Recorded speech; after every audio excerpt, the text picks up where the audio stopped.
Good afternoon, ladies and gentlemen. My name is Brad Thompson, and I am the Executive Director of the Clemson Institute for the Study of Capitalism. I would like to welcome all of you to our John W. Pope Lecture Series, and I'd like to take this opportunity to thank the Pope Foundation for its longtime sponsorship of this event. I would also like to take this opportunity to thank some very special guests that are with us this afternoon. First, I'd like to recognize Jerry and Paulette Handigan and Harold and Betsy Weaver, both of whom have created endowed scholarships for the Lyceum program. So if you would all stand up, I know here.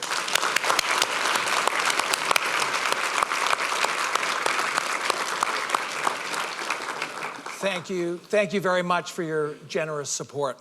And I'd also like to recognize Dave and Lynette Snow, who are with us today from Connecticut. As many of you know, the Snows recently gave $25 million to the Clemson Institute, formerly the Clemson Institute. And the Snow gift creates an endowment for the Institute, and it will permit us to double and then triple the number of Lyceum scholars and fellows in our program, and it will allow us to hire new faculty and to create new programs. David and Lynette, if you could please stand and allow us to thank you for your transformational gift.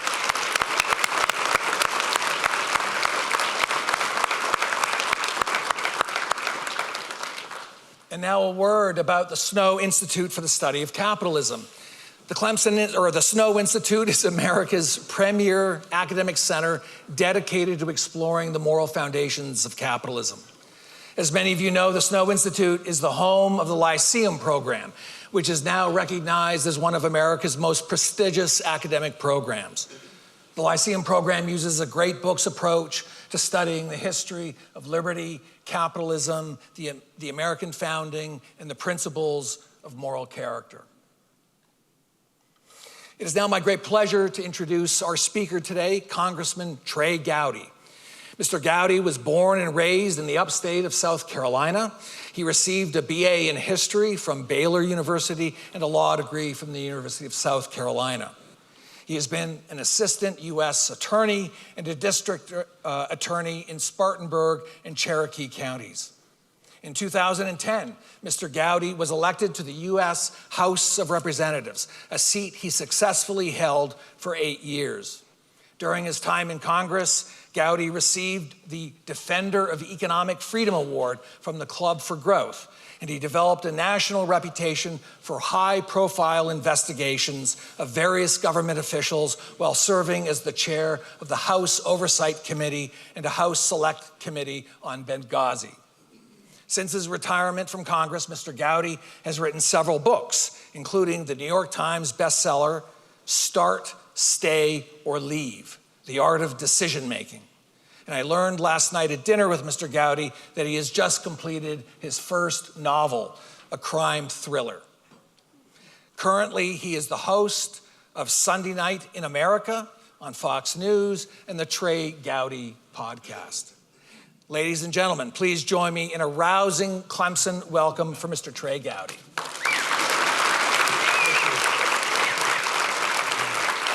Thank you.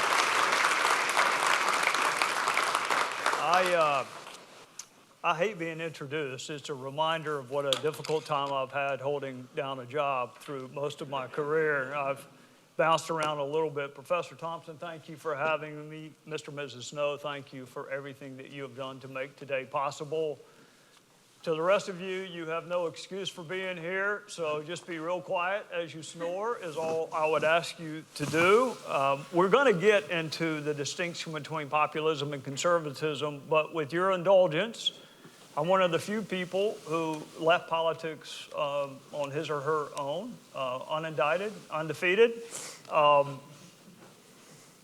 only say that partially funny. That's usually the way they leave, either getting indicted or losing, but I didn't do either one. I left on my own. I want to tell you what life after politics is like, and then we're going to contrast kind of populism with conservatism and study this hybrid that the current president built and whether or not it's sustainable, whether or not it can last. First update I will give you is on our daughter. She went to the University of South Carolina. She went to the University of South Carolina Law School, and she is now a public defender. Her goal in life is to get everybody out of prison that her father put in prison as a prosecutor, and have her father pay for it in the process. She called, I guess it was around Thanksgiving, and said, "Dad, I have either lost or have my debit card stolen." Then I said, "Well, sweetheart, those are two entirely different things. Let's see if we can narrow it down a little bit. Why don't you put on a hazmat uniform and go look in your car and see if you can find your debit card?" And she said, "Well, I can't find it." So I, trained investigator, 20-year prosecutor, got my wife and said, "Honey, let's look online and see whether or not her credit card's being used." I thought that was pretty smart.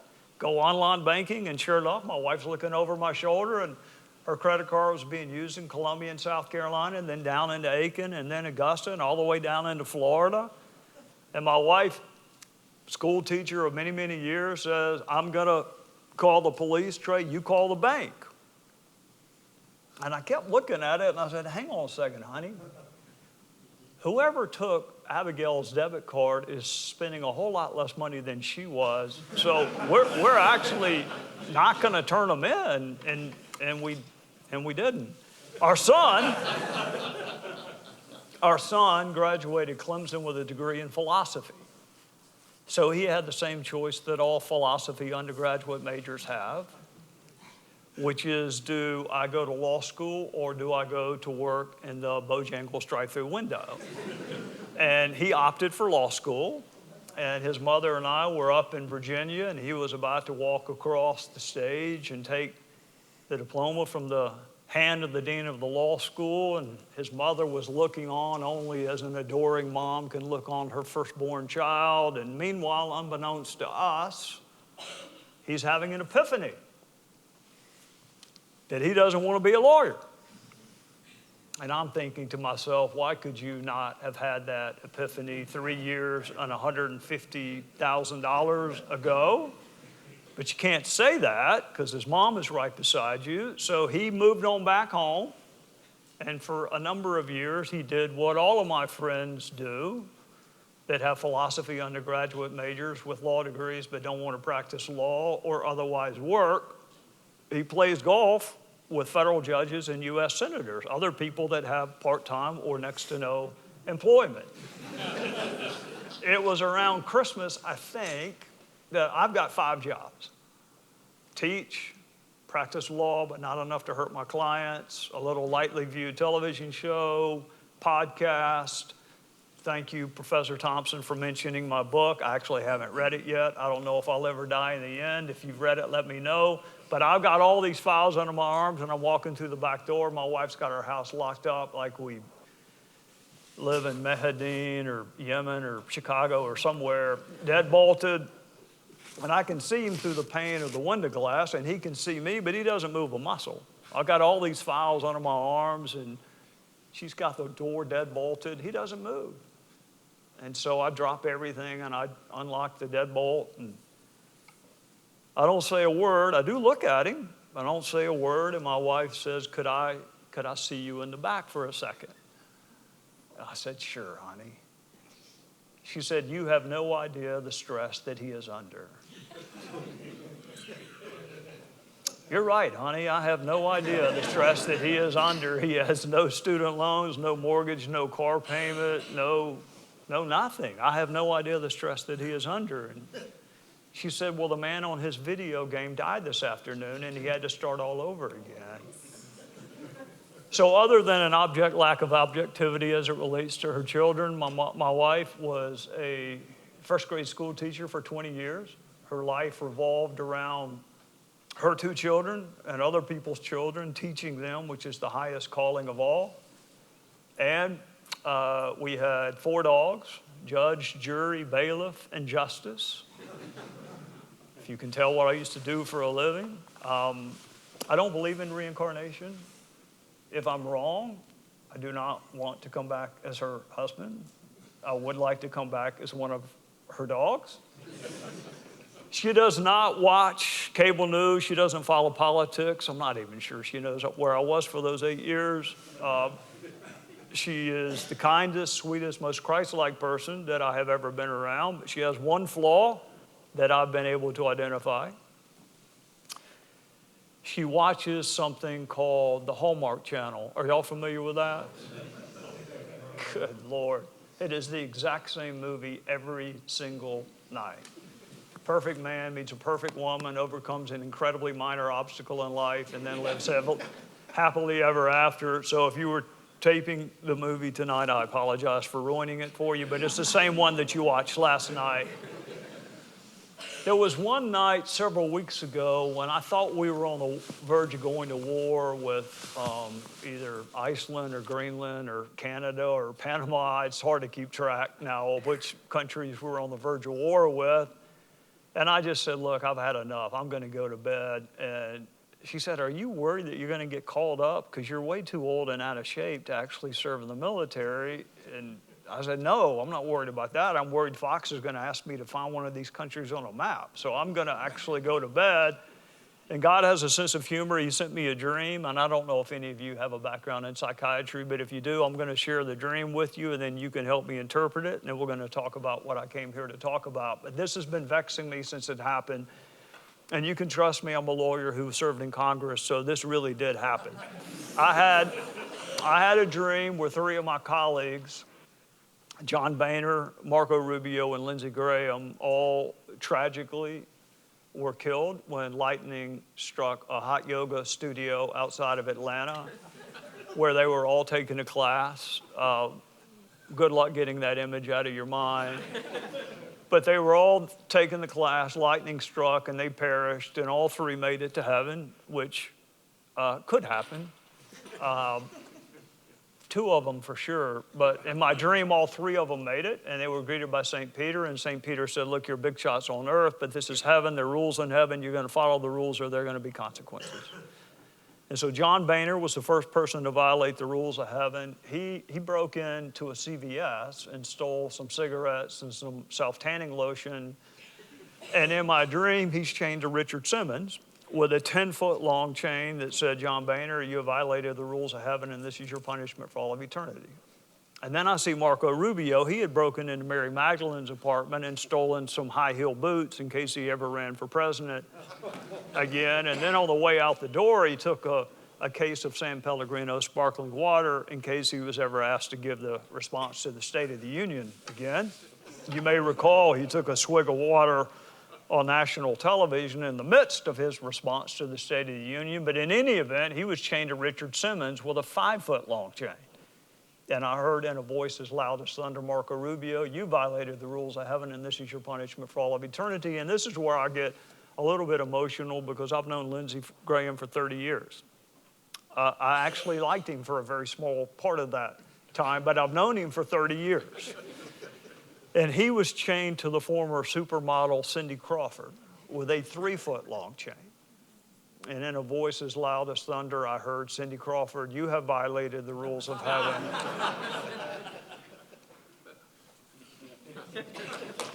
So for those of you who want to know, do I have any interest in being a federal judge? I did until I told you all that joke.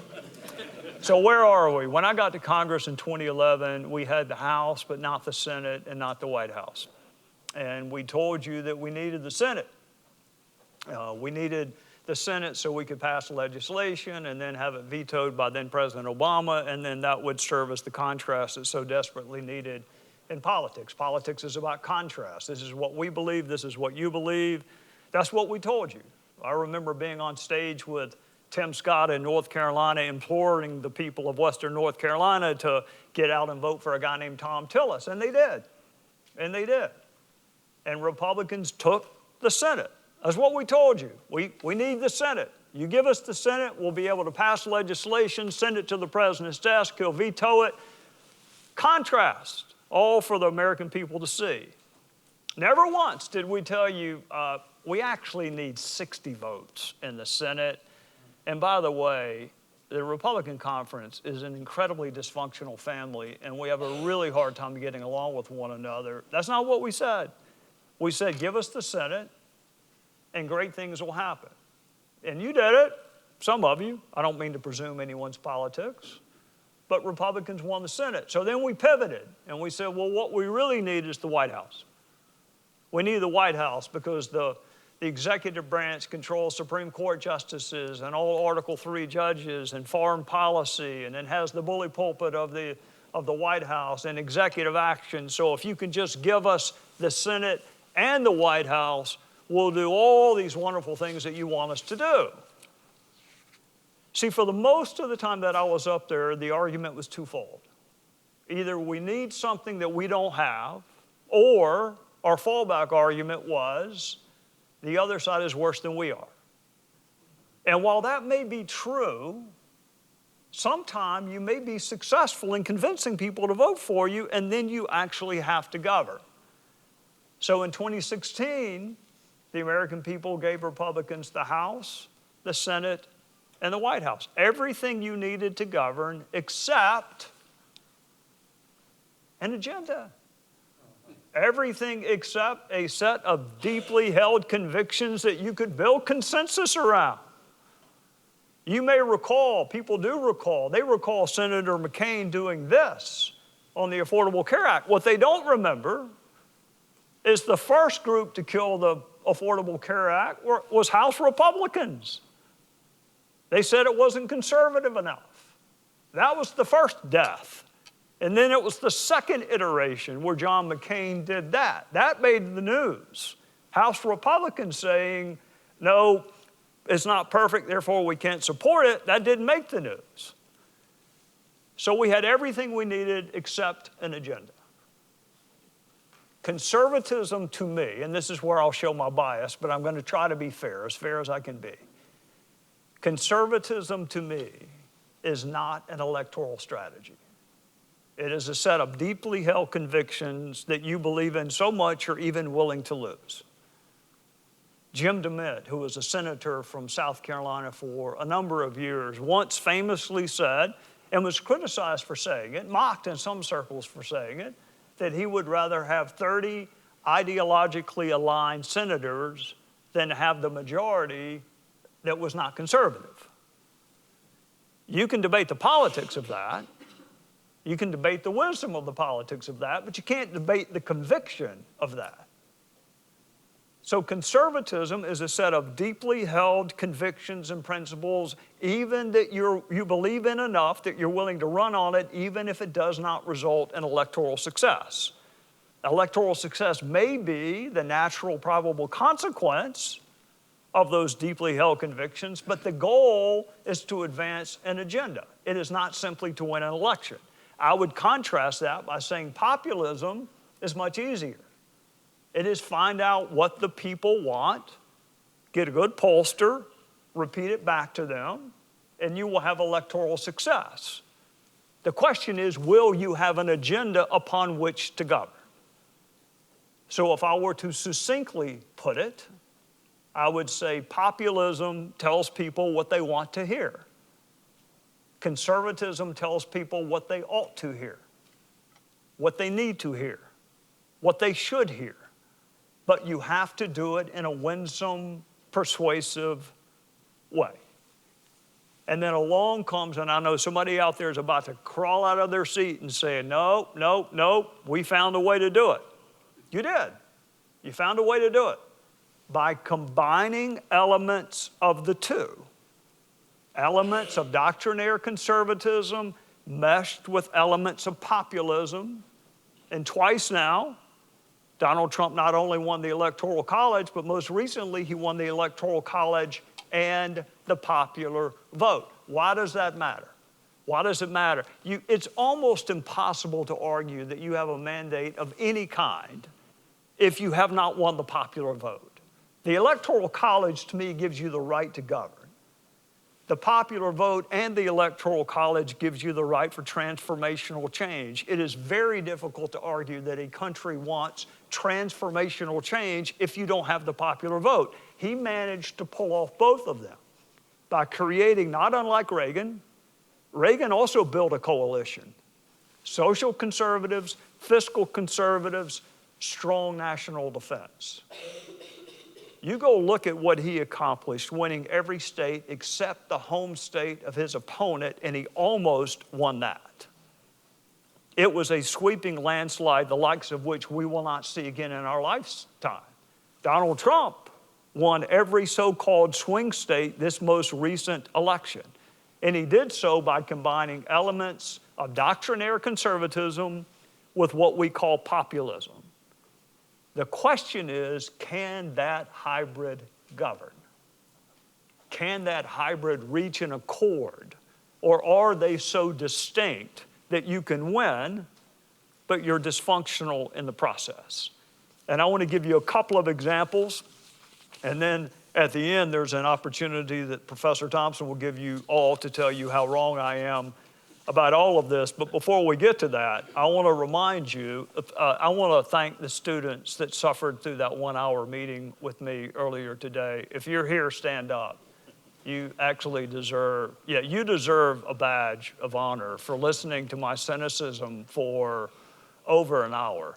I want to dazzle you. I can tell you I want to go into politics because you're still standing right now. You can sit right now. Unless you want to make a campaign speech, you can sit right now. But thank you for enduring that. Our framers were not keen on populism.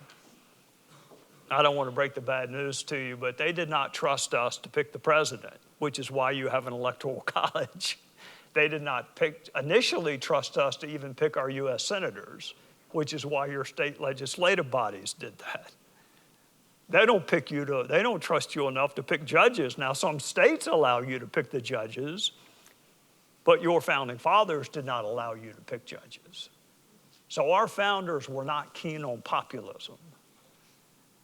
I think our founders understood the difference between restraining human nature and unleashing human nature.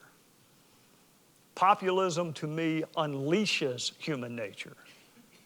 Conservatism sometimes has to restrain it and confine it and refine it. So what do I mean by that? Let's look at a couple of issues, and then at the end you can tell me all where I was wrong. And I may be wrong.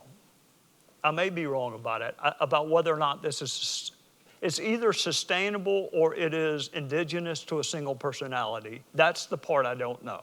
I don't know whether the coalition that was created can be replicated, or is it indigenous to just a single personality? Because if I had been here a year ago, I would have reminded you that Republicans won the popular vote precisely one time out of the last 7 elections. Most Republicans had given up on trying to win the popular vote. They were trying to navigate this labyrinth and this little way to somehow squeak out an electoral college. Remember, our friends on the other side of the aisle were actually calling for the abolition of the electoral college because they didn't think Republicans would ever win the popular vote again. But Donald Trump found a way to create a hybrid. Some of those hybrids can coexist, and some are in tension with one another. And that's what we have to reconcile. Now let's start with trade. Conservatism used to embrace free trade. When I got to Congress in 2011 in orientation, and I was in a class with a lot of well-known people, Tim Scott, Kristi Noem, Sean Duffy, all of whom are in the administration now, well, one's in the U.S. Senate. But we were in that historically large freshman class, and we're in orientation, and the first 2 things they bring up, it's not immigration, it's not health care, it's not taxes, 2 trade bills. What do you think would happen now if a trade bill came before Congress? Not a chance in the world. We have pivoted from trying to use trade as a means of establishing commerce with other countries. In particular, we were trying to establish trade with Laos and Cambodia and Vietnam so we could decrease the influence of China in that region. We don't hear any talk about trade agreements now. We hear talk about tariffs. And I don't mean tariffs on enemies, tariffs on allies. That is a significant shift in the Republican Party, and there is tension. There is tension between the free traders and those who, they used to be called protectionists, but that has a pejorative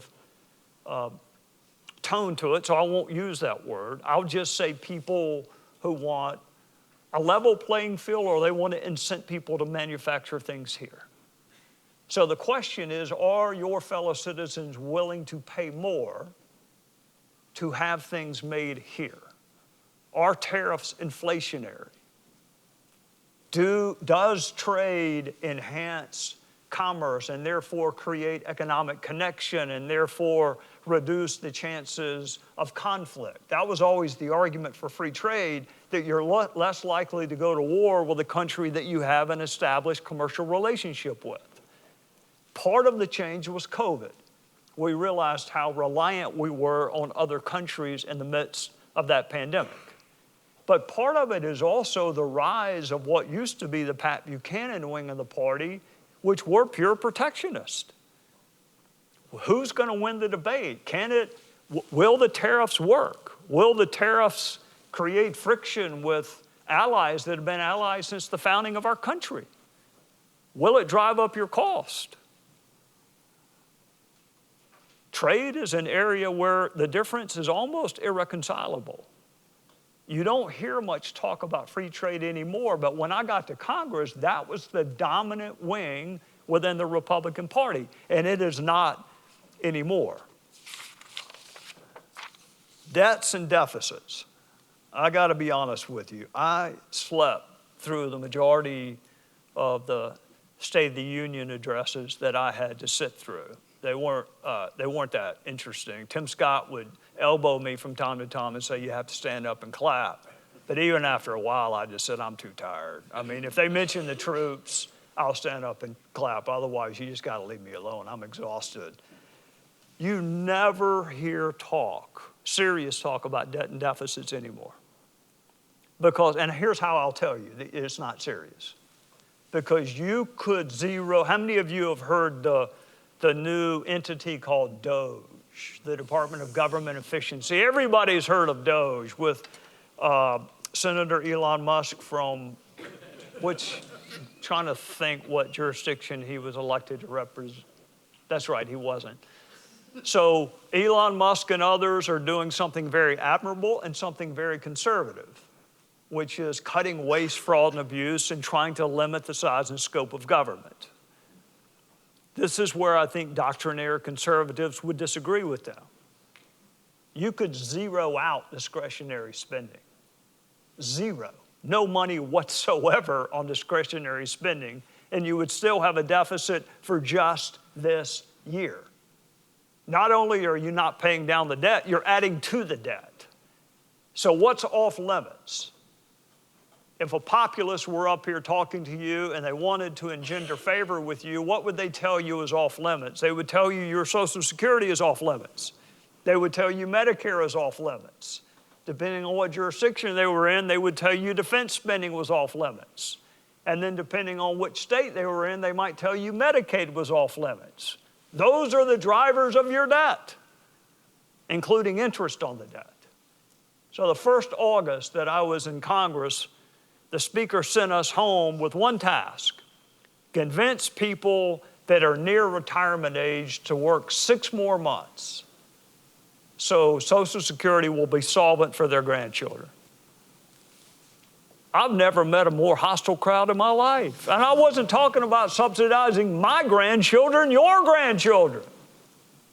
Zero interest in doing so. 6 months, work 6 more months. Instead of retiring at age 65, 65 and a half. Instead of 67, 67 and a half. 6 months to make Social Security solvent.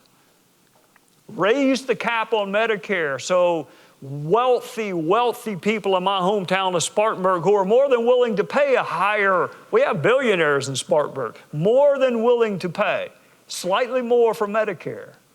Because on average, you are going to withdraw far more from Medicare than you ever paid in. And you're going to do so in the last years of life, and we're living longer. So conservatism would say, if you're serious about debt and deficits, you better talk about mandatory spending. Populism is smart enough to know that's not popular. Hence that dichotomy I gave you, the difference between telling people what they want to hear and trying to persuade people what they ought to hear. If you're serious about fiscal responsibility and you're not talking about mandatory spending, then you're not serious. On the other hand, if you're out there talking about entitlement reform, they ran an ad with the Speaker of the House pushing a senior citizen off a cliff in a wheelchair.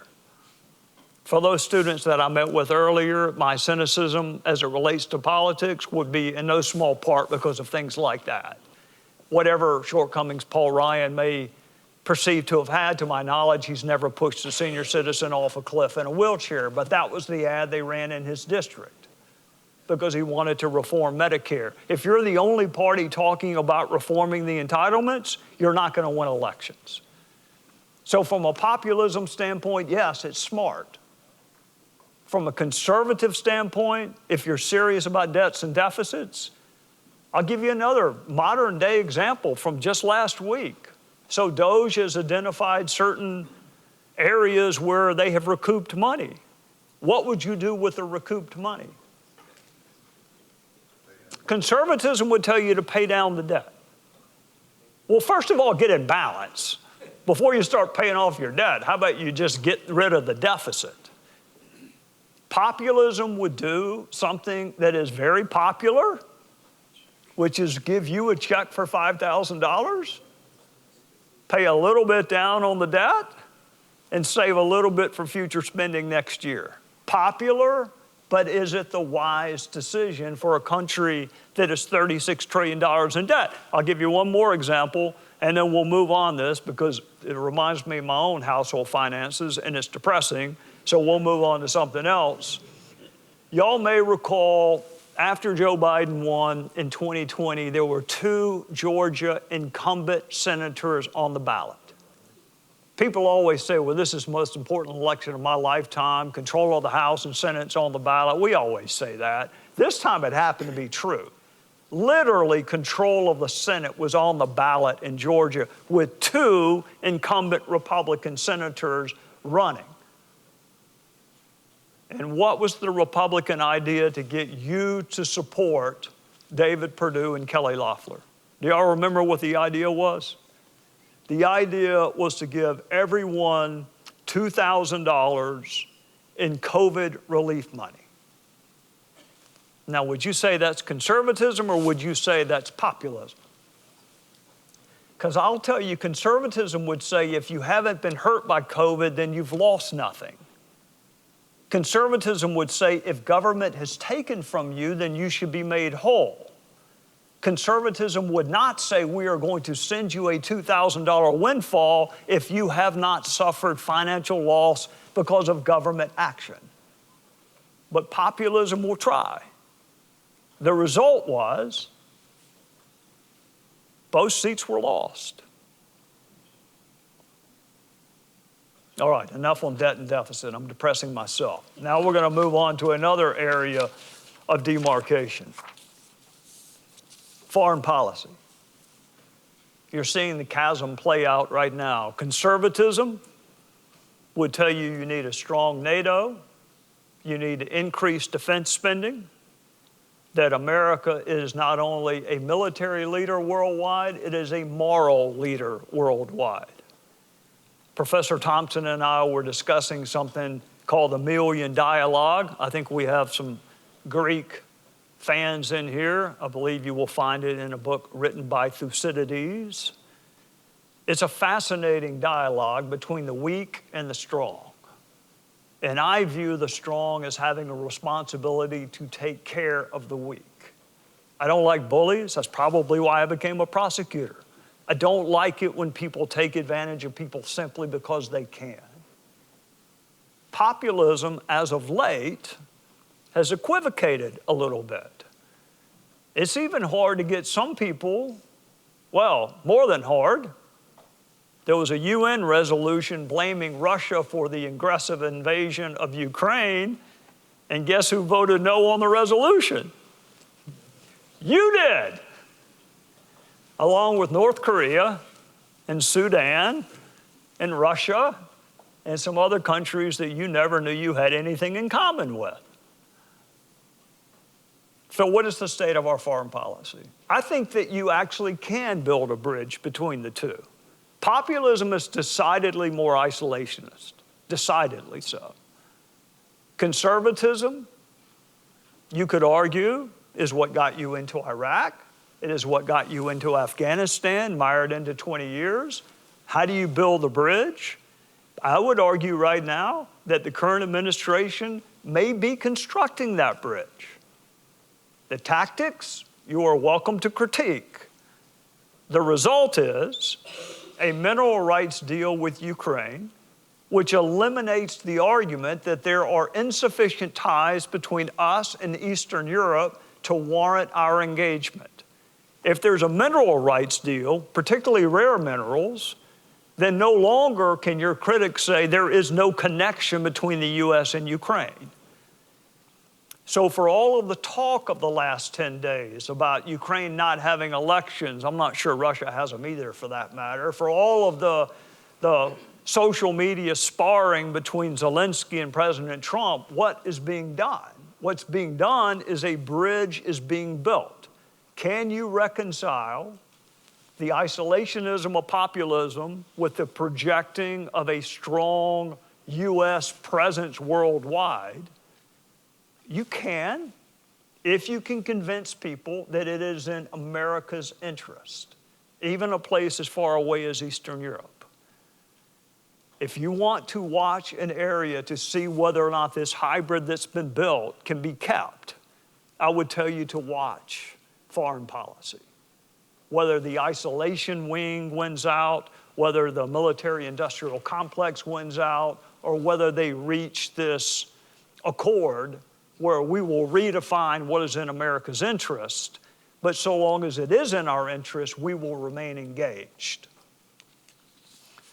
You know, Ronald Reagan implored Russia to tear down this wall, and he sent us to the maps trying to find an island named Grenada.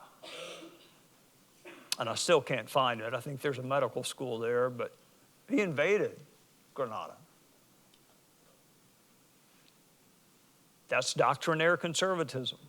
You have American medical students there, they're at risk, we're going to project our power. And then we ran into Iraq and weapons of mass destruction, which we had a difficult time finding. And then we ran into Afghanistan, where no one, not even Alexander the Great, was successful. He fought to a draw and got out of there as quickly as he could. So if you want to watch this debate between populism and conservatism, watch foreign policy. Now for some things that will get me in trouble. The power of the executive branch. Conservatism would probably tell you that's a great idea, but it's outside the purview of your power. Populism might say it's a great idea, more power to you.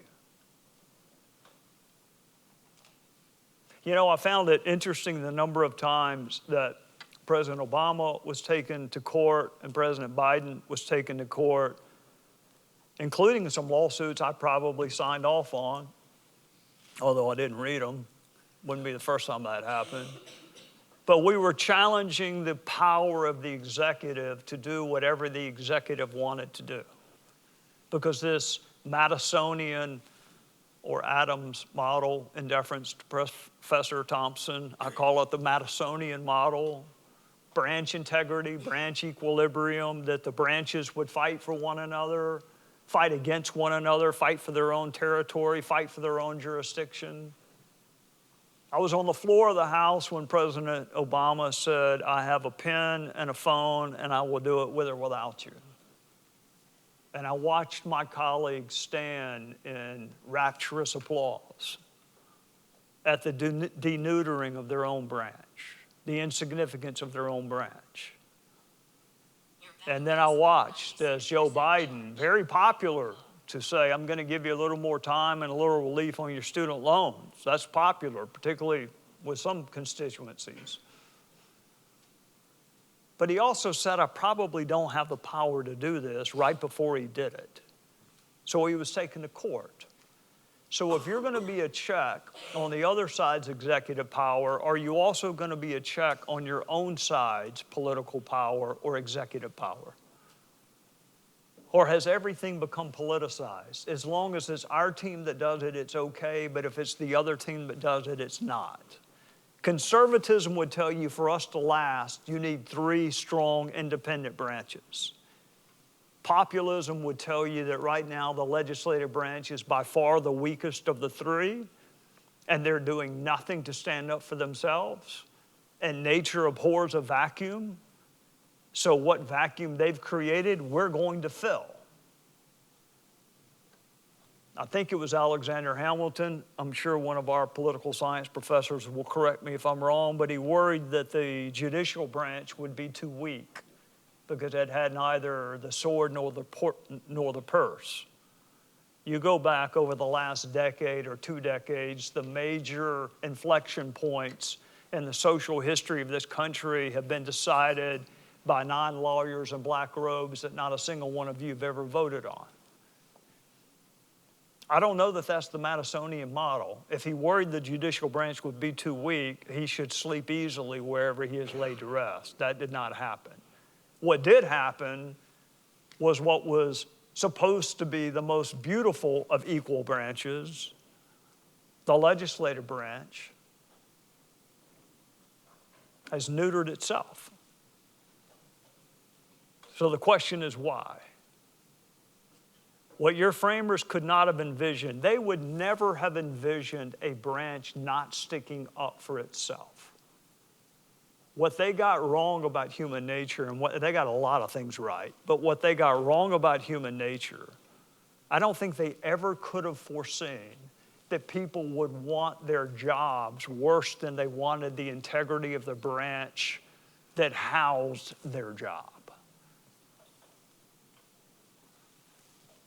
And the truth is, if you run afoul of the most popular person in either one of the political parties, you are at risk in a primary, and you may very well lose. And they tend to cling to their own jobs as opposed to the integrity and equilibrium that was set in our foundational document. So populism would probably say the end justifies the means. We have 2 years, the midterms, history says Hakeem Jeffries will be the speaker in 2 years, you better move fast. Conservatism would say how you do something matters every bit as much as what you do. And it's got to be done properly. And if your legislators are not moving quickly enough, get a new group of legislators. But they would not ease the restrictions on the branches and give a pass to an executive branch. And so we have to ask ourselves, if we were to critique the other side for doing it, where is the critique among ourselves?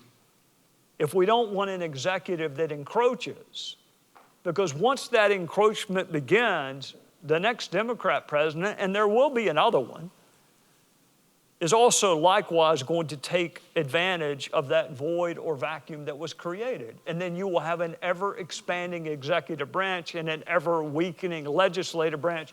And I will promise you, even though I was just a kid with the founding of our country, that's not what they intended. So watch the power of the executive branch. Let me ask you this. Is it possible to say something is a good idea, but it's not a good federal idea? Can you make that argument? I will accept lectures from exactly no one on the issue of domestic violence. No one. I spent 20 years sticking up for people who were either too afraid or too injured or too dead to stick up for themselves. So I will not be lectured to by my friends on the left about domestic violence. But I do need to ask you whether or not that is a state issue or a federal issue. Is it up to the state of South Carolina to do a better job on domestic violence, or should the taxpayers in Idaho subsidize South Carolina because South Carolina is not doing a good job when it comes to protecting women in interpersonal violence? Can you make the argument that this is a good idea, but it's not a good federal idea? Tort reform. What conservative doesn't like tort reform? Do you want it to be nationalized? Do you want, Wisconsin has a constitutional prohibition on punitive damages. Do you want Congress to tell Wisconsin what its punitive damages paradigm should be? You want Congress to set the limits? Or do you want the 50 different laboratories? Populism would tell you it's a good idea, it's a great idea. Yes, it's very popular to give money to domestic violence shelters. It's very popular. In fact, it's very unpopular to make the point that I just made, which is, yes, it is the responsibility of the state of South Carolina to take care of women who are at risk. And you should blame your state legislators for where we stand. But that is not a federal issue. Can you make the argument? Populism probably won't try. Conservatism will make the argument, but it has to acknowledge it's not popular to do so, just like it's not with tort reform. Can something be a good idea and still not be a good federal idea?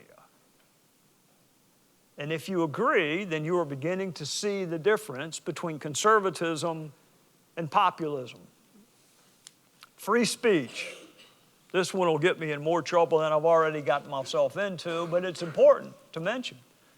Conservatism will tell you that the First Amendment applies to government. It doesn't apply to private companies. You do not have the right to your own television show on Fox News, much as you may think the Sunday night host needs to be replaced. You do not have a constitutional right to your own show. You don't have a constitutional right to give the response to the State of the Union.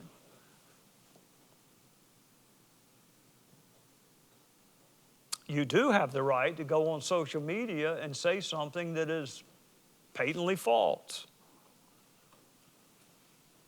Free speech. J.D. Vance was in Europe talking to our allies about free speech in their own countries, and some of them needed a refresher course. Meanwhile, back in the United States, there were efforts to restrict who had access to Air Force One and who could attend certain White House press briefings. Conservatism might struggle to reconcile those two. Populism would say, you know what, the media is even less popular than members of Congress are. Keep beating up on them.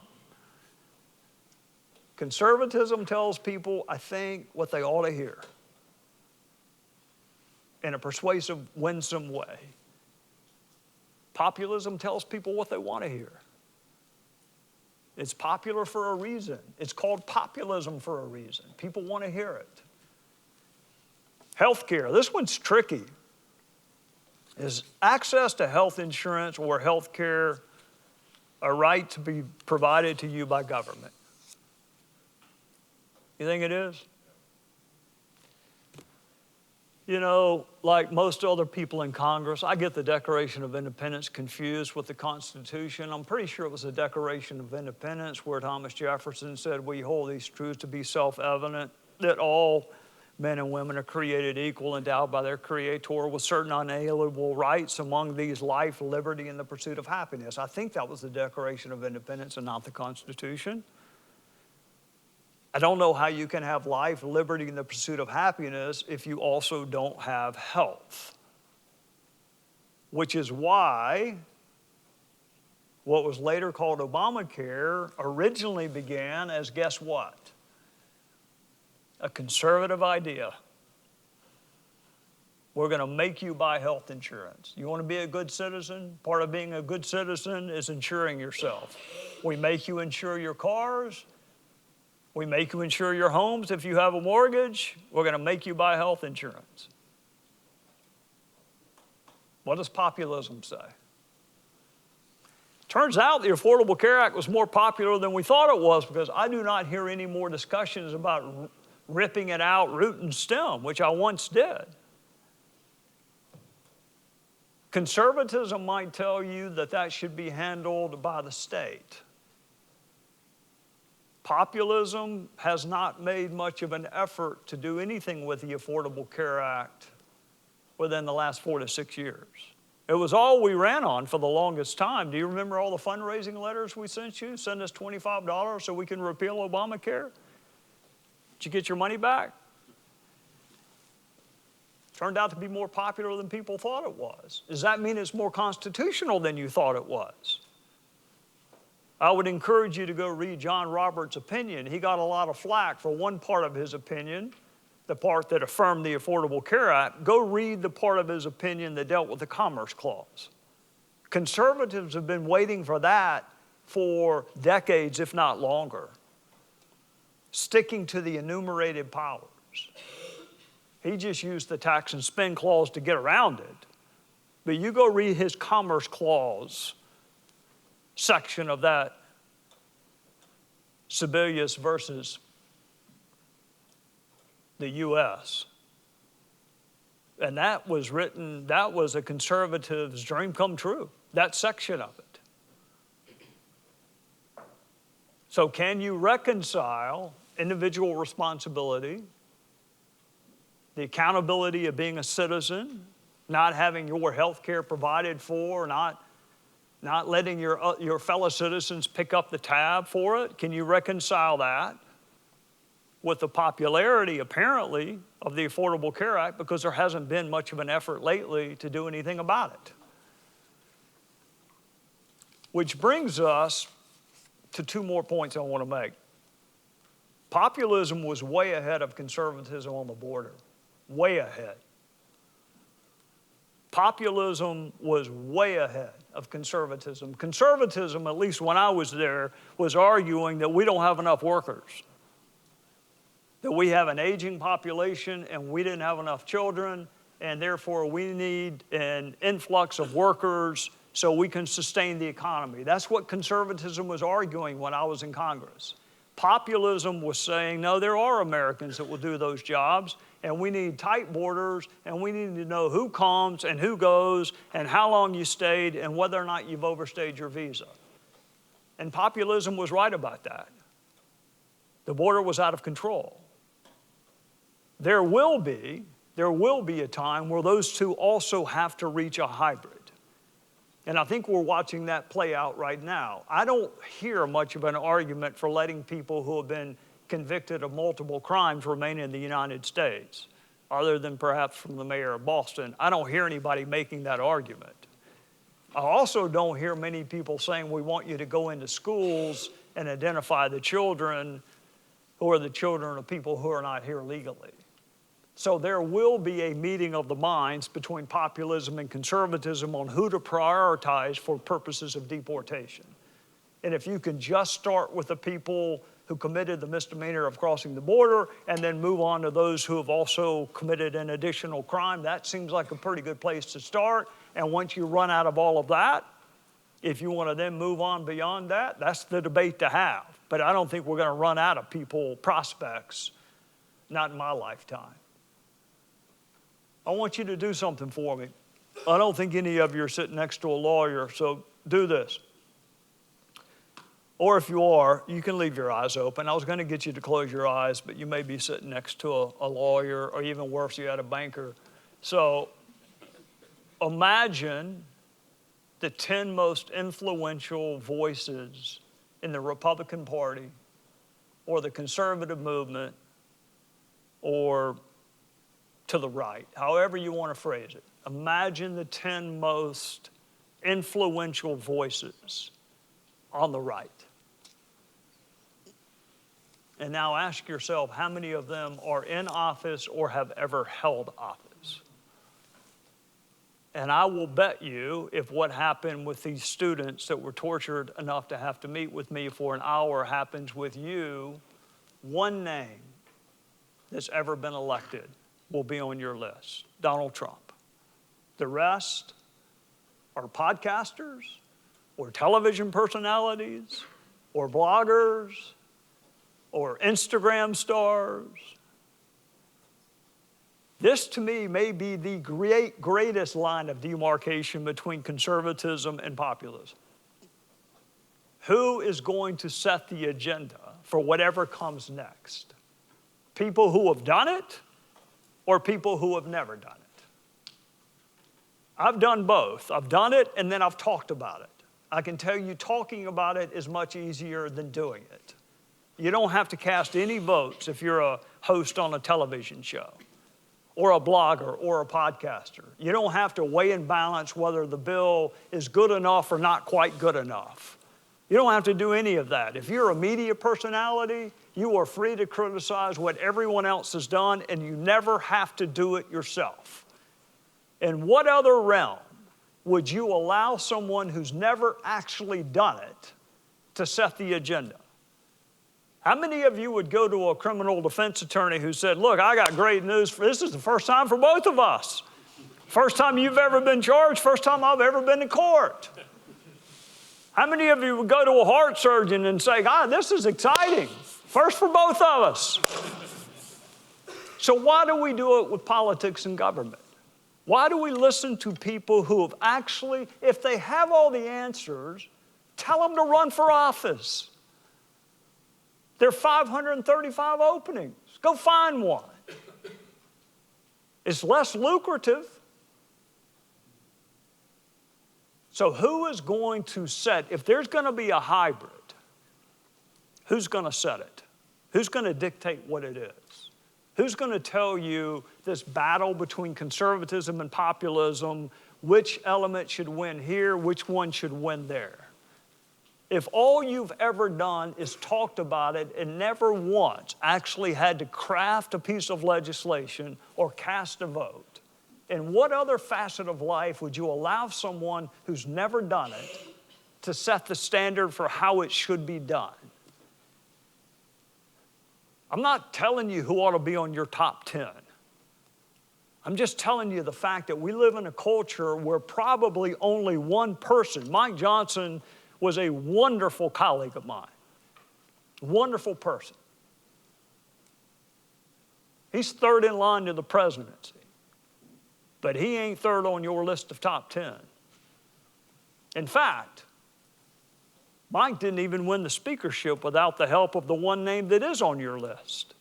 He had to get off the golf course, and I'm sure that made him unhappy to call 2 Republican congressmen to get them to vote for Mike Johnson for Speaker. This is after they got rid of another Speaker of the House. So who gets to decide what this intersection between populism and conservatism looks like going forward, or is the current president a historical one-off, that it cannot be replicated, that his personality is so strong it cannot be duplicated? Now, this is the part where I need your help. Obviously, you're interested in the fate of our country, or you wouldn't be here. So I want you to do something. I don't give out homework. I didn't do it when I was a student. I don't believe in it. I'm morally opposed to it, so I don't give it out. But at least while you're driving, I want you to think. What do you believe? And why do you believe it? Do you believe in a limited federal government? I mean, we used to. Do you believe in that? Do you believe in that dichotomy that I gave you, that something can be a good idea but not a good federal idea? I mean, it's a good idea to remember your spouse's birthday. Do you think that ought to be a law? I mean, the consequences are pretty severe if you don't remember it, but I don't think anybody would advocate for that becoming a federal law. Lots of things are good ideas that shouldn't be codified. Do you believe in a limited federal government? Do you believe in the enumerated powers? Do you believe that the things that are not enumerated, or to use the word penumbra, which I like, or within the penumbra of enumerated powers, should be left to the states?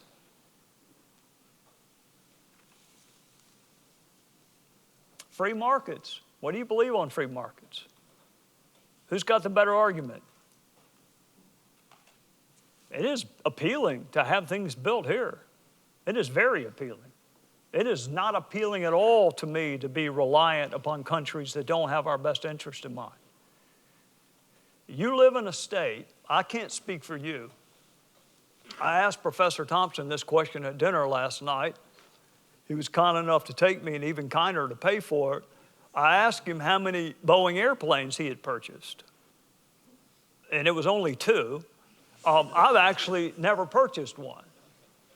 It's a major manufacturer in South Carolina. I'm assuming that you're not their customers. A lot of those planes are exported. We make BMWs right up the road. It's transformed my part of South Carolina. Transformed. God rest Carol Campbell's soul for bringing BMW to the upstate of South Carolina. Totally transformed us, along with Michelin and other major companies, GE. We export in this state. We're an exporting state. That doesn't even begin to address the agricultural products that we export. So are tariffs good for South Carolina? Retaliatory tariffs? If we're going to put a tariff on what you send in, are they going to put a tariff on what we're trying to send out? And how does that model look moving forward? I don't know that there are enough customers for what we make to only survive in an insular economy.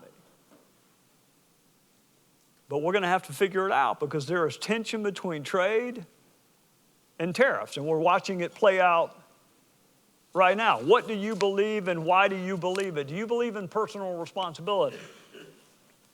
Do you hold your elected officials accountable for their actions in their personal life? Or have we become what I used to hear, which is I can separate someone's personal life from their professional life? I've always had a hard time doing that. I used to hear that when I was a kid growing up, that I have very deeply held religious convictions, but I try not to let them influence other areas of my life. Well, they must not be that deeply held, or else they would influence other areas of your life. So does personal responsibility matter to you? Do you judge your elected officials by a rigorous standard? Do you believe in respect for and adherence to the rule of law, and do you apply that to your own side just as much as you do the other side? You know, it was really popular about, 8 years ago maybe. People would chant, "Lock her up." And then the chant switched to "Lock him up." And one person you never heard chant either one of those things is me. Because in this country, we do not lock people up unless they have had a jury trial of their peers and been found guilty beyond a reasonable doubt. We do not lock people up like we're some iteration of the short story, The Lottery. We don't incarcerate people based on the catatonic chants of a crowd. If you believe in due process, then that due process also needs to apply to your political opponents and not just your friends. So is that something you believe in? You ought to. It's mentioned twice in the Constitution. Twice. What do you believe? Why do you believe it? You believe in education? I think it's the closest thing to magic that we have in our country. I was telling these young people, I hope I also told Professor Thompson, I'll tell anybody else that ever taught. My wife changed more lives as a school teacher than I ever will as a politician, ever, not even close. Teaching is the highest and most noble calling you can possibly have. The question is, who should make the decisions on how to educate your children and your grandchildren? Should they be made closest to the student, or should they be made somewhere far off in a building where you have no access? What do you believe and why do you believe it? Do you believe that for every freedom you have, there is a corresponding responsibility? I'm glad we have free speech. I'm glad we have it. I think with it comes the responsibility to tell the truth. Can you get away with saying things that aren't true? Sure.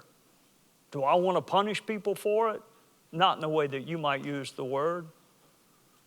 I would punish them the way that old German philosopher said to punish them. I'm not mad that you lied to me. I'm mad that I can't believe anything else you tell me. That's punishment.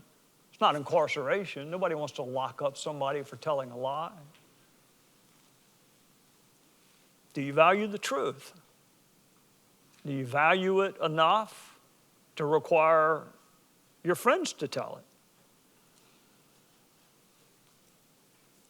What do you believe, and why do you believe it? I had to stand for almost 20 years in front of 12 people that could not get out of jury service. That's probably the best way to put it. It's not that they wanted to be there. They didn't know the clerk of court. They didn't know the sheriff. They couldn't get out of jury service. And I didn't know a single one of them. If I knew them, they couldn't serve on the jury. And you got to persuade them. In some instances, to put another person to death. You know, in politics, if you win 55-45, they start talking about etching you on Mount Rushmore. If you get 55% of the jury, you're going to be out of a job pretty soon as a prosecutor. You got to get all 12 beyond a reasonable doubt, which is the highest evidentiary burden we have.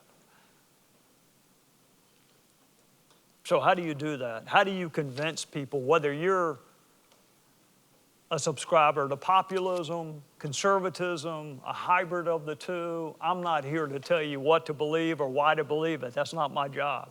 I would encourage you to, whatever it is you believe, be an active advocate for it and be persuasive. And the way to be persuasive is to have facts and authenticity and sincerity and have anticipated the argument on the other side and see it before it comes. We're living in a 50-50 country. I do not want to die in a 50-50 country. If you have the best argument, you should prevail in time if you make it in a persuasive way. What do you believe? Why do you believe it? And can you inject just a dash of hope in your message? I guess it was the summer before last, my wife made me go to a wedding with her. That's probably not the right way to phrase it. For the purposes of the camera, I want to rephrase this. I went to a wedding with my wife. It was in October, and I actually have a moral aversion, a religious aversion, actually, to going to weddings in football season. I mean, there are only 12 Saturdays that I'm asking you to leave alone, and you can get married any other month. Just don't do it then. But she said, no, you're going to go to your sister's wedding. So I got in the truck and we went, and I'm watching the Carolina game on my phone, but you cannot, I think it's a law in South Carolina that you have to quote Corinthians at every single wedding. These three things remain: faith, hope, and love. And the greatest of these is love. We all know that. Love wins. But you ought to stop and think for a second. Hope must be pretty powerful to be one of those last three things. There are only three things left: faith, hope, and love. Love wins. But hope's right there to the bitter end. Do you project hope?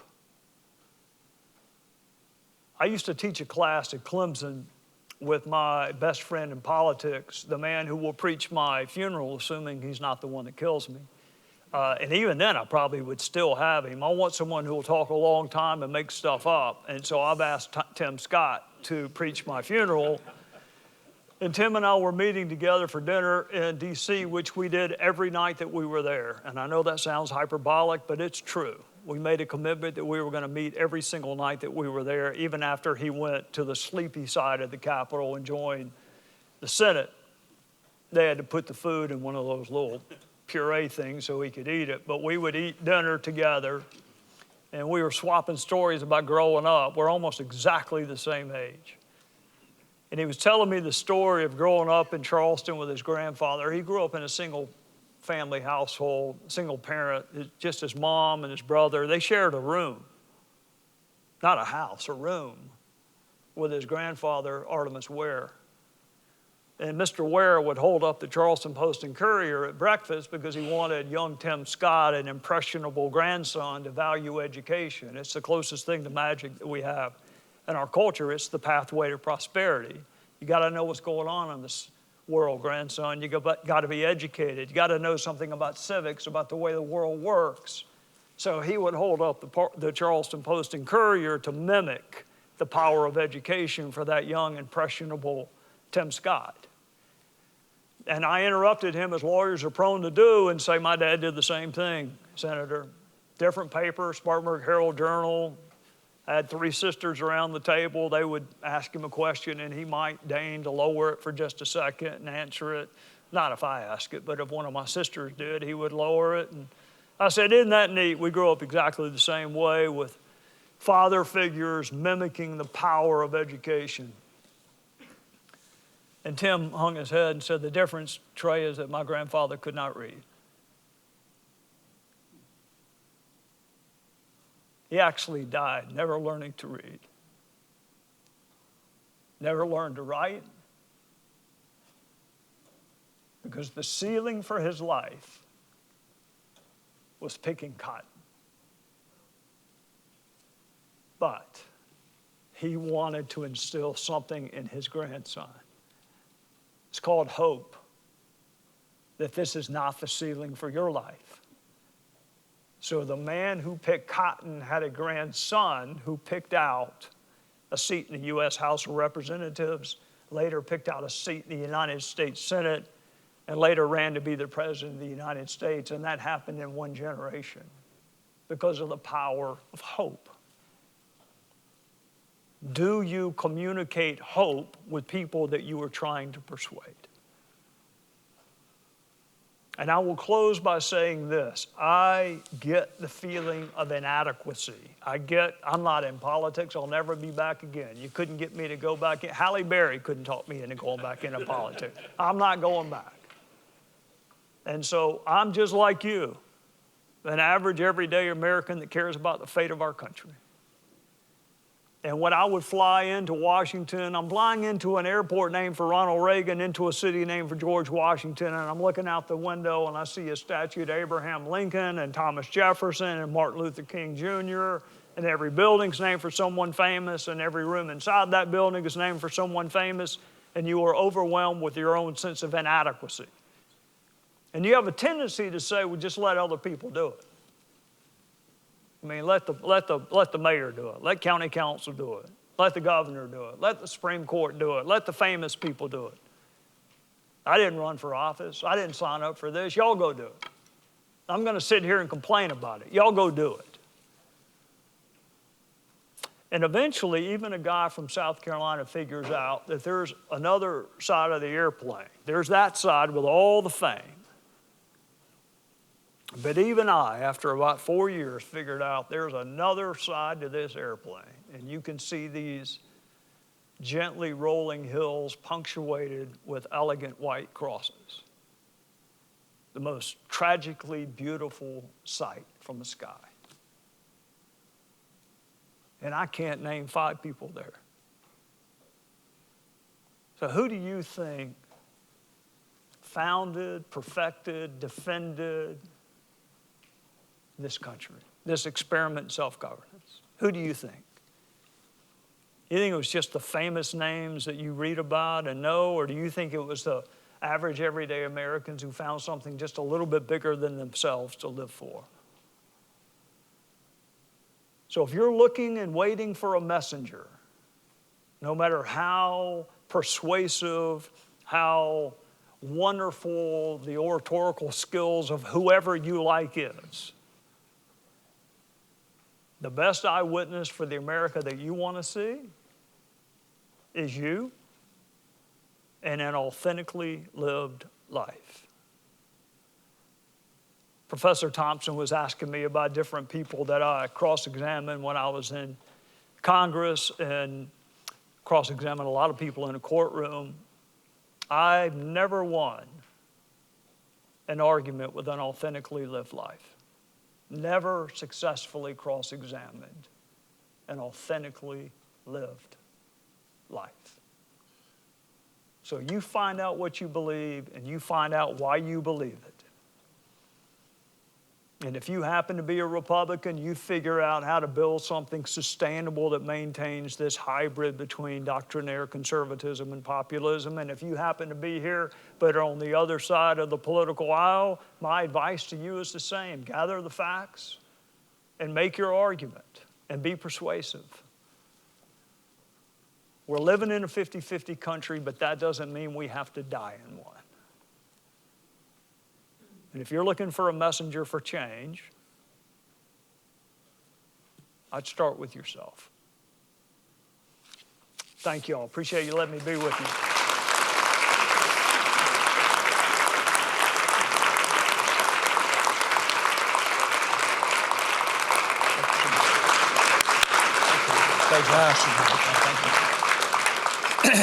Well, that was a fabulous lecture. Thank you very much, Mr. Gowdy. Although I will say I'm not sure I agree with your opposition to homework. I mean, how do I explain that to my students? But again, it's a religious objection to it. It's hard to explain.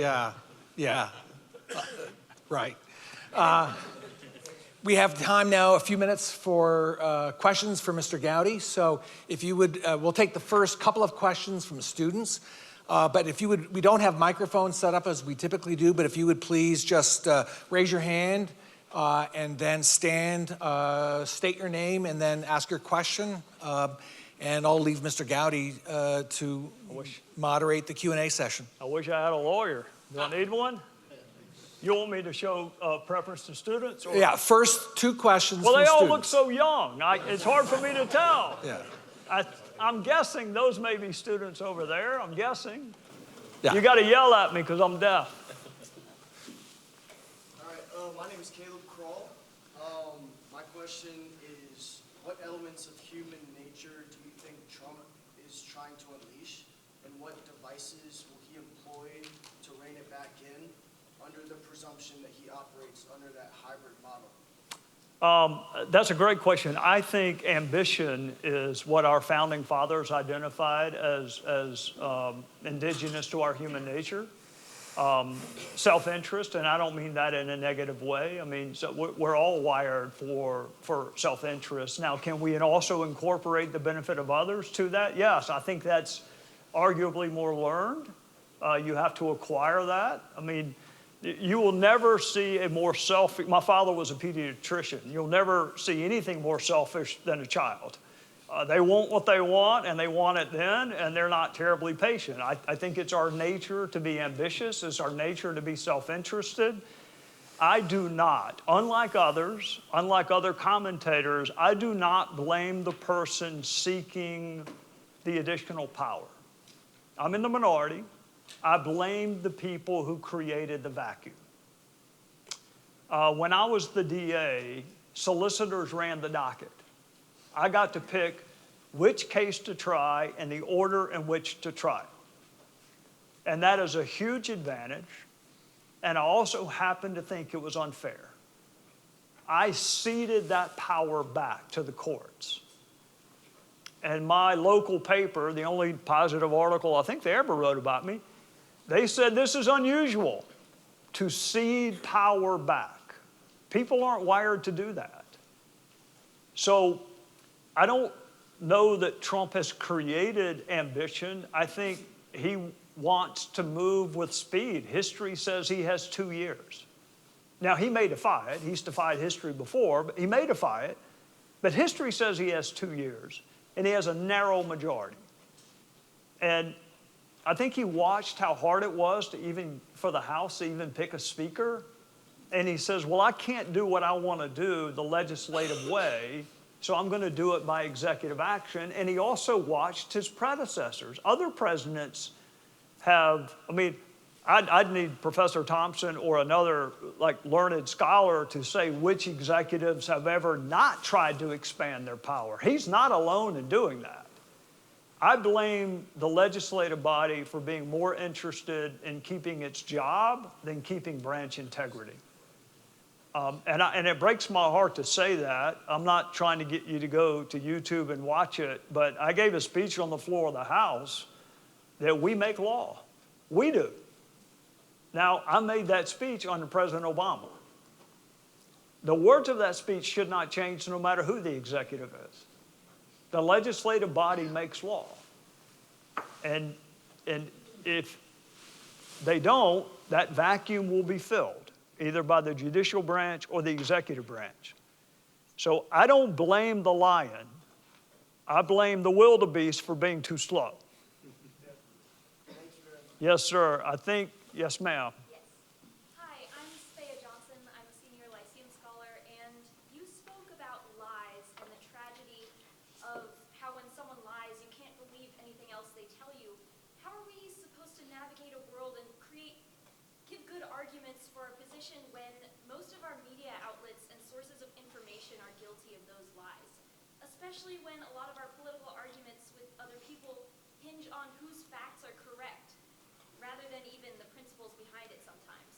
How do we navigate that? Yeah, if I had the answer to how to elucidate the truth, I would be driving a much nicer pickup truck than the one I'm driving right now. I can tell you how I do it. Okay. And the young people that were in the room with me got a dose of my cynicism for about an hour, and then they just had enough. They left. Prosecutors are wired to ask, how do you know that, and what are the limits of your knowledge? So I start from a presumption of not believing what I'm told. Now, that's not a happy way to go through life, but I just am not a fan of human nature, as most prosecutors are not. So I start with the you have to prove it to me. I read everything I can get my hands on. I don't go to one or two. I'm also not on social media. I don't think the world can be unlocked in 140 characters or however many characters I get in a post. And I can't cross-examine someone. I need someone in front of me so I can ask, how do you know that? I read articles. Let me tell you the way the media works in D.C. If you feed them the story, then you get favorable coverage. And it's a business. I mean, they talk, they're very sanctimonious in how they describe themselves. Democracy dies in darkness, all the news is fit to print. Let me tell you the reality. You give them a scoop, they're going to write a positive story on you. In court, and I hate to keep coming back to court, but that is the best way to elucidate the truth, is to have somebody examined and cross-examined, and then you use your innate skills to determine whether or not somebody has the indicia of reliability.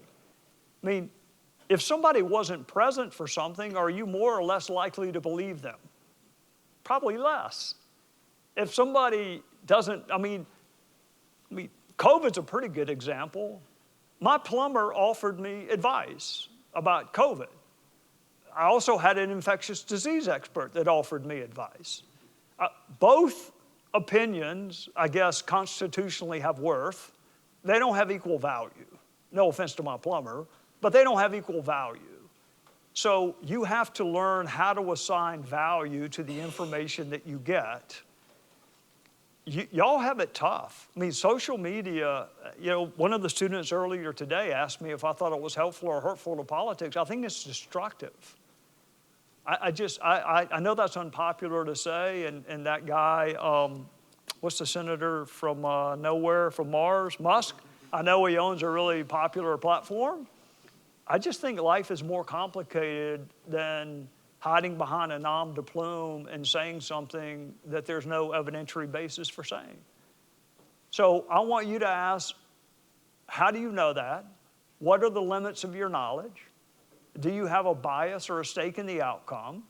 Have you considered every other alternative? I think it was Benjamin Franklin, somebody will correct me if I'm wrong, that said, go home tonight and consider the remote possibility that you may be wrong. I would tell you that persuasion is how you live your life more so than what comes out of your mouth. And I would tell you that the toughest questions you should ever get in life should be from yourself. You want to cross-examine everything you believe and make sure it can withstand the cauldron of your own analysis. And if it can't, I said that in Texas one time. I thought they were going to run me out of the state. I said, I am one fact away from changing my mind. And they thought that was heresy. I don't know any other way to live. I mean, if I told you that Mick Mulvaney pulled a gun on me, what would you think? What did you say? Sorry. Mick Mulvaney pulled a gun on me, former chief of staff for President Trump. Well, yeah, that wouldn't be good. Yeah, but see, I left out that I pulled one on him first. then it switches automatically to self-defense. That's one fact, but it's really important. So gather the facts. You can't gather all of them, but you can sure get fatigued trying.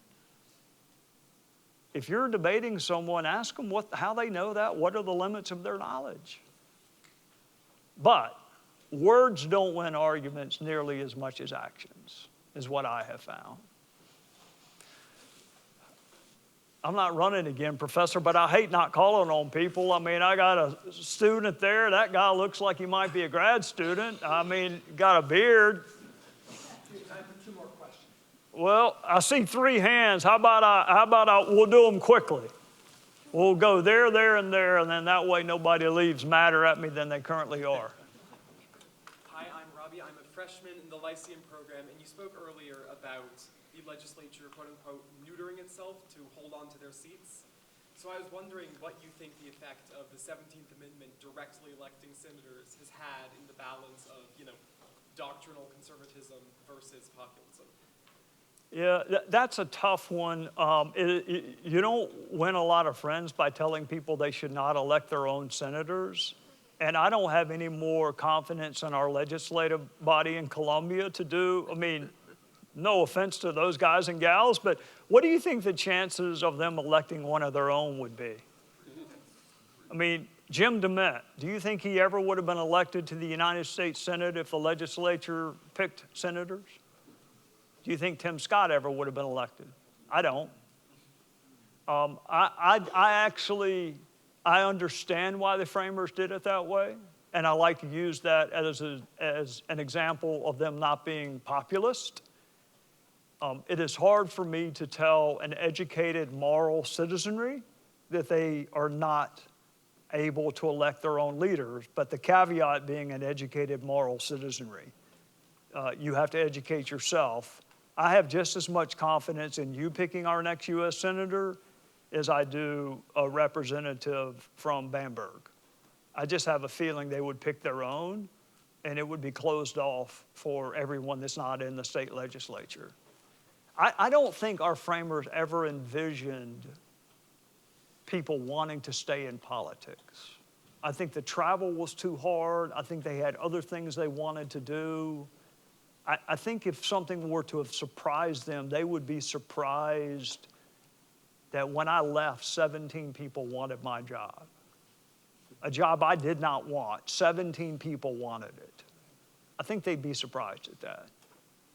Thank you. The graduate student.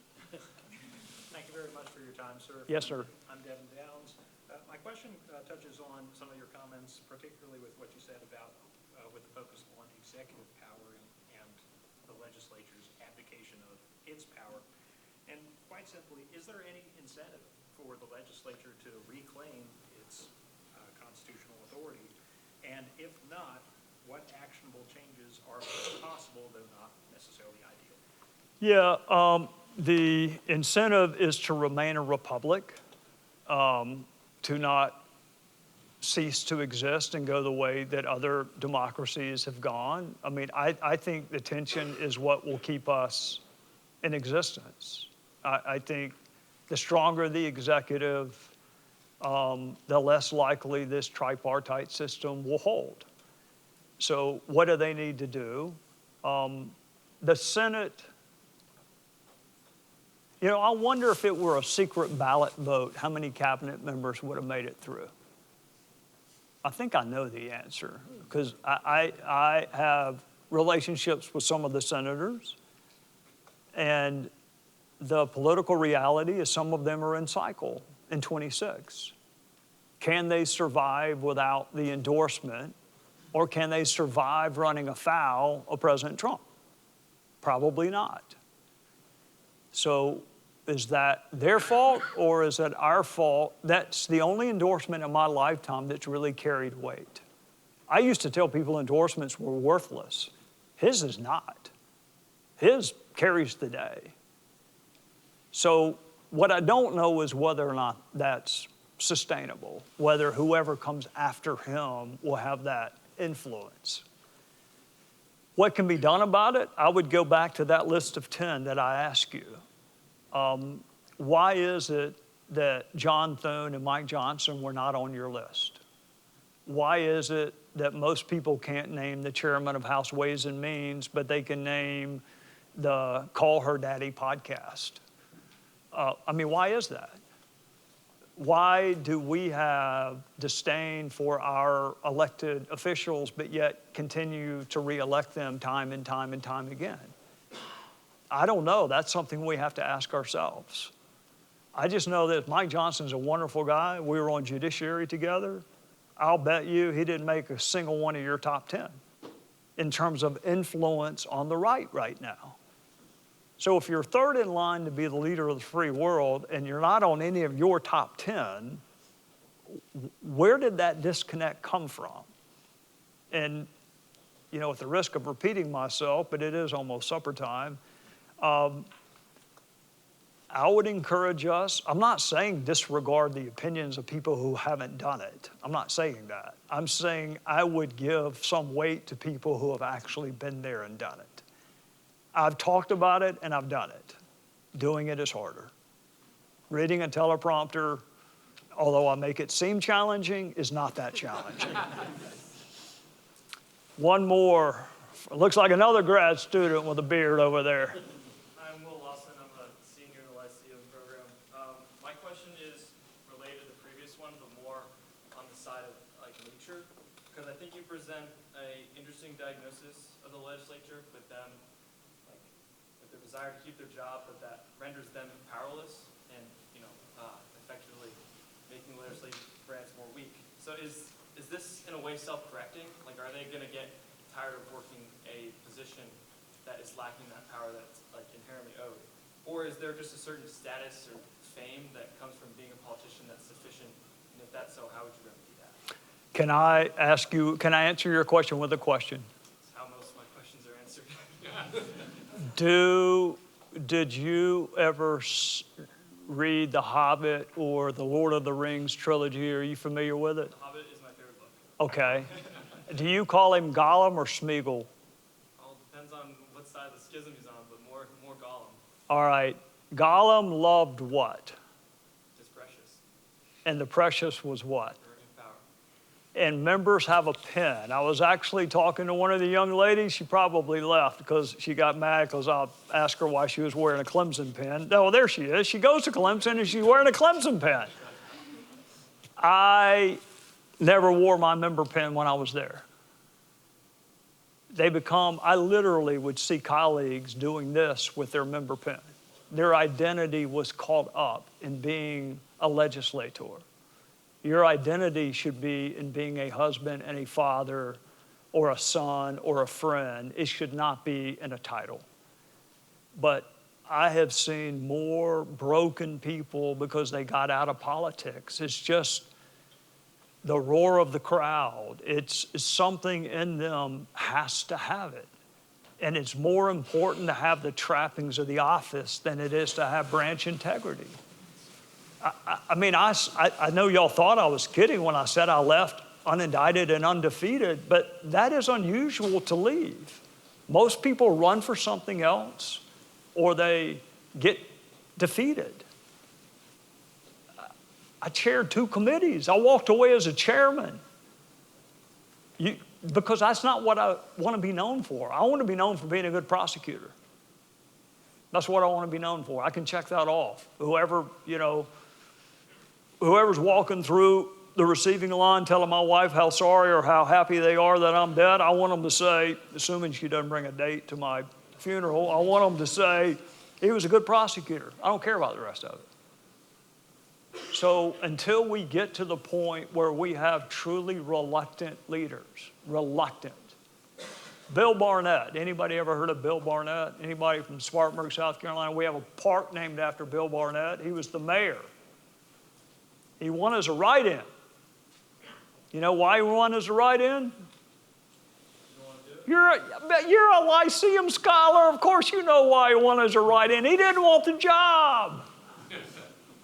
And they wrote him in. He was truly a reluctant leader. I mean, George Washington, they wanted him to stick around, right? He left. I mean, where are they now? Where are the people that say, I will reluctantly do this, but I'm going to do it my way, and if you bring me back home, that's okay. Right now, it is Gollum. It is Gollum and his precious. And they sit there and they rub it. And I took it off because I didn't want people at the airport knowing what I did for a living. I mean, it got to where when people would ask me on the plane, what do you do? I would say I'm a trial lawyer because they're less mad at that than they would be a congressman. And then I said I'm a psychiatrist, so they stopped talking to me. If you can get back to this reluctant leadership model, instead of people running for the House because they look in the mirror and see a senator, and then they run for Senate because they look in the mirror and see the president. And then I sit there and think the longest you will ever be the president probably is 8 years. There was a little bit of talk recently about expanding that, but let's just stick with 8 for now. Longest you'll be president is for 8 years. Your lifespan's 80. What are the other 72 years? Is that not like meaningless? Nothing? So focus on being a good spouse, a good parent, a good person. And if you're going to be in politics, do it reluctantly and do it in a way where you say, if you take it away from me, I'm okay. I'm okay. But you have to have something in life that gives you value and meaning beyond your office. Something. For me, it was being a prosecutor. You got to find what it is for you. And then that way, if you lose, you haven't lost. So that's it. That's all my free life advice.